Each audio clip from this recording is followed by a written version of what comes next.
اعوذ باللہ من الشیطان الرجیم بسم اللہ الرحمن الرحیم وَإِنَّمَا جُعِلَ إِعْرَابُ الْمُثَنَّى مَعَ مُلْحِقَاتِهِ وَالْجَمْعِ مَعَ مُلْحَقَاتِهِ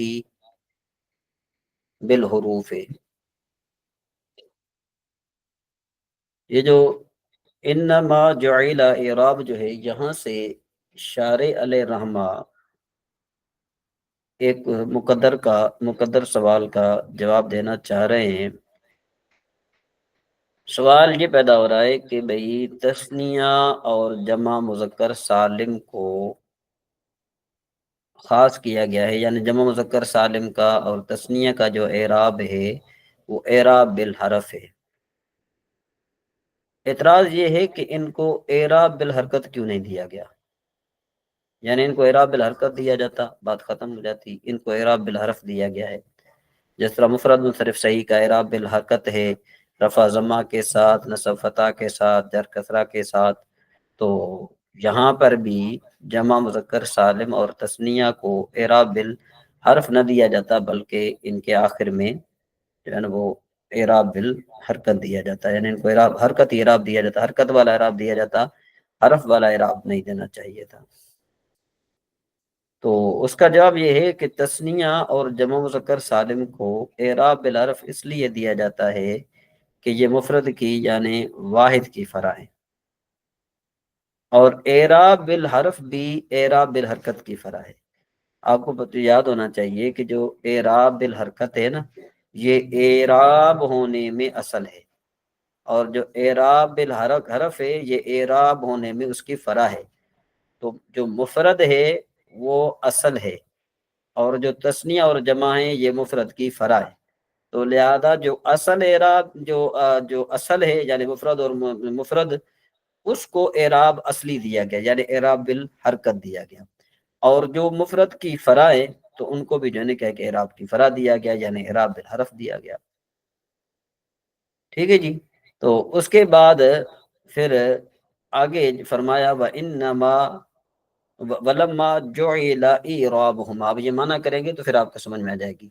جدی نیست کے مثنیٰ کا اعراب ما اس کے ملحقات کے، اور جمع کا اعراب اس کے ملحقات کے حروف کے ساتھ، کیونکہ اس لیے کہ یہ دونوں فرائیں واحد کی، اس کے آخر میں جو ہے نا کیا ہے کہ آگے پھر ایک آخر حرف یصل للاعراب ہے، یہاں سے ایک جو ہے نا ایک اعتراض ہوتا ہے، سوال یہ پیدا ہوتا ہے کہ بھئی تثنیہ اور جمع مذکر سالم کے آخر میں وہ حرف جو اعراب بالحرف بننے کی جو ہے نا کیا ہے کہ صلاحیت رکھتا ہے، وہ جو ہے نا اس میں نہیں ہے۔ کیا کہتے ہیں اس کو، سوال یہ پیدا ہوتا ہے کہ جب تثنیہ اور جمع مذکر سالم کو واحد کی فرع ہونے کے سبب اعراب بالحرف دیا جاتا ہے، تو پھر جمع مؤنث سالم کو بھی واحد کی فرع ہے، جمع مؤنث سالم بھی واحد کی فرع ہے نا، تو اس کو بھی اعراب بالحرف ملنا چاہیے، حالانکہ اسے آپ اعراب بالحرکت دیتے ہیں۔ بات سمجھ میں یہ دیکھیں یہاں پر جو ہے نا یہ اس لیے یہ اعتراض ہے، یہ جو عبارت ہے اس چیز کا جواب ہے۔ تو اعتراض دوبارہ سنیں کہ جب تثنیہ اور جمع مذکر سالم کو واحد کی فرع ہونے کے سبب اعراب بالحرف دیا جاتا ہے، تو پھر جمع مؤنث سالم بھی تو واحد کی فرع ہے، اس کو بھی اعراب بالحرف ملنا چاہیے، حالانکہ اسے جو ہے نا کیا ہے کہ اعراب بالحرکت دیا جاتا ہے، تو اس طرح کیوں؟ ٹھیک ہے جی۔ تو اس کا جواب یہ ہے کہ دیکھیں کہ بات یہ ہے کہ تثنیہ اور جمع مذکر سالم کے آخر میں ایسا حرف ہے جو کہ اعراب بالحرف بننے کی صلاحیت رکھتا ہے، اور وہ علامت تثنیہ اور جمع ہے۔ یعنی تثنیہ کی علامت کیا ہے کہ بھئی الف نون مکسورہ نون اس کے آخر میں جو ہے نا کیا ہے کہ الف ہو، الف جو ہے وہ تو اس کی جو ہے نا صلاحیت ہی نہیں رکھتا، اس کی اعراب کی صلاحیت ہی نہیں رکھتا، اگر اس پر آپ اعراب دے دیں گے تو حمزہ بن جائے گا۔ اسی طریقے سے جو واو مدہ ہے، جو اس کے واو جمع، وہ جو ہے وہ بھی جو ہے نا کیا ہے کہ اعراب کی صلاحیت نہیں رکھتا۔ لیکن جو جمع مؤنث سالم کے آخر میں ایسا حرف ہوتا ہے کہ جو کیا کرتا ہے، اچھا جمع مؤنث سالم کے آخر میں جو حرف ہوتا ہے نا، وہ اعراب بالحرف بننے کی صلاحیت نہیں رکھتا، وہ اعراب بالحرکت بننے کے یعنی حرکت والے اعراب آنے کی صلاحیت رکھتا ہے، حرف والے اعراب آنے کی صلاحیت نہیں رکھتا۔ تو اس وجہ سے جمع مؤنث سالم کو اعراب بالحرکت دیا گیا۔ تو کہنا یصلح للاعراب، یہ کہہ رہے ہیں کہ بھئی وہ جو ہے نا اعراب کی صلاحیت رکھتا ہے، کس کے آخر میں؟ جمع مؤنث سالم کے، جمع مذکر سالم اور تثنیہ کے آخر میں تھا جو اعراب اعراب کی، یعنی یہ دیکھیں یہ تثنیہ کی، یہ کس کی جمع رکھتا ہے؟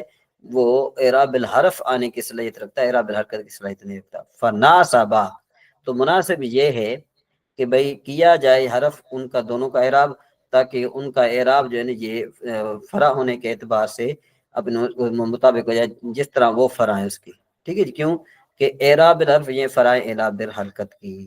ولما جعل، یہاں سے شارح علیہ رحمہ ایک اعتراض کا جواب دینا چاہتے ہیں۔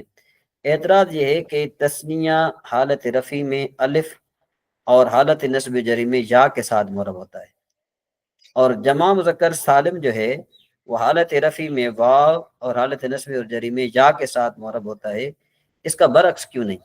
یعنی تثنیہ حالت رفع میں واو اور حالت نصب و جری کے میں یا کے ساتھ معرب ہو، اور جمع مذکر سالم حالت رفع میں الف کے ساتھ اور حالت نصب و جری میں یا کے ساتھ معرب ہو، اس طرح جو ہے کہ ایک نہ ہونے کی آخر کیا وجہ ہے، اس کیوں نہیں ہوتا؟ تو اس کا جواب یہ ہے کہ حروف اعراب تین ہیں۔ کون سے تین ہیں؟ واو، الف، یا۔ اور تثنیہ کے بھی تین اعراب ہیں اور جمع کے بھی تین اعراب ہیں، تو کل کتنے بن گئے؟ 6 اعراب، یعنی اعراب تین ہیں اور اعراب لینے والے 6 ہیں۔ بس اگر تثنیہ اور جمع مذکر سالم میں سے ہر ایک کو یہ حروف ثلاثہ دیتے تو پھر تثنیہ اور جمع مذکر سالم کے درمیان التباس لازم آتا، یہ معلوم نہیں ہوتا کہ یہ جمع مذکر سالم ہے یا تثنیہ ہے۔ اور اگر ان حروف ثلاثہ کو تثنیہ کے ساتھ مختص کریں تو پھر جمع بغیر اعراب کے رہ جائے گا، اور اگر ان کو جمع کے ساتھ آپ جن مختص کر دیں تو تثنیہ بغیر اعراب کے رہ جاتا۔ تو ہم نے مجبوراً ان حروف ثلاثہ کو جمع اور تثنیہ میں تقسیم کیا۔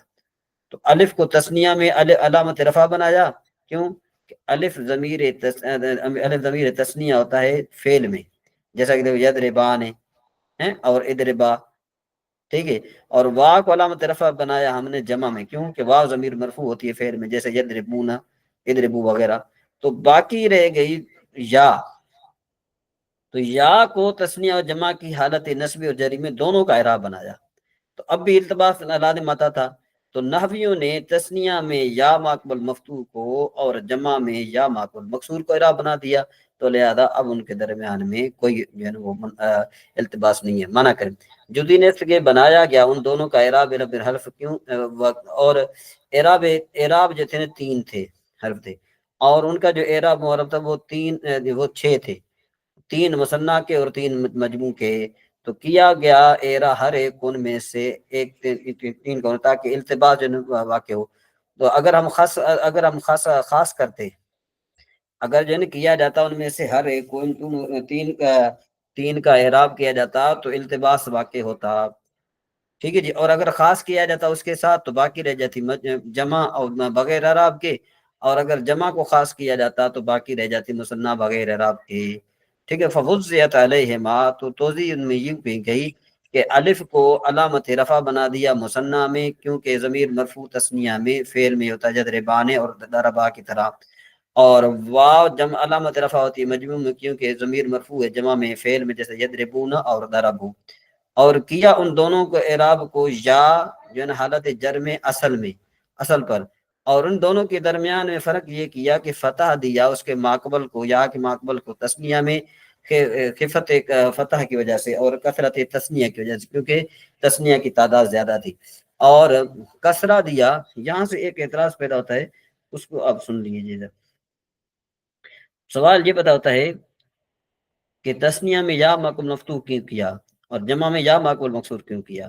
تو اس کا جواب یہ ہے کہ تثنیہ جو ہے نا تثنیہ یا ماقبل مفتوح اس لیے کرتے ہیں کہ فتح خفیف ہے اور تثنیہ کثیر ہے، تو خفیف کثیر کو دے دیا، اور جمع مذکر میں یا ماقبل مکسور اس لیے کرتے ہیں کہ کثرہ ثقیل ہے اور جمع قلیل ہے، تو ثقیل ہم نے قلیل کو دے دیا، تو لہذا اس پر کوئی اعتراض نہیں۔ اس کے بعد پھر تھا اس کے بعد یہ پھر اعتراض ہے کہ بھائی وہ حمل النصب، یہاں سے جو ہے نا وہ حمل النصب علی الجر، یہاں سے شارح علیہ رحمہ ایک سوال مقدر کا جواب دینا چاہتے ہیں۔ سوال یہ ہے کہ تثنیہ جمع کی حالت نصبی کو حالت جری کے تابع کرتے ہیں، حالت رفع کے تابع کیوں نہیں کرتے؟ یعنی تثنیہ جمع کی حالت نسبی کو کس میں کرتے ہیں؟ حالت جری کے تابع کرتے ہیں، حالت رفیع کے تابع میں نہیں کرتے۔ تو اس کا جواب یہ ہے کہ نصب و جر میں مناسبت ہے، اور وہ یہ ہے کہ نصب و جر دونوں فضلہ پر دلالت کرتے ہیں، برخلاف رفع کے کہ وہ کلام میں عمدہ پر دلالت کرتے ہیں۔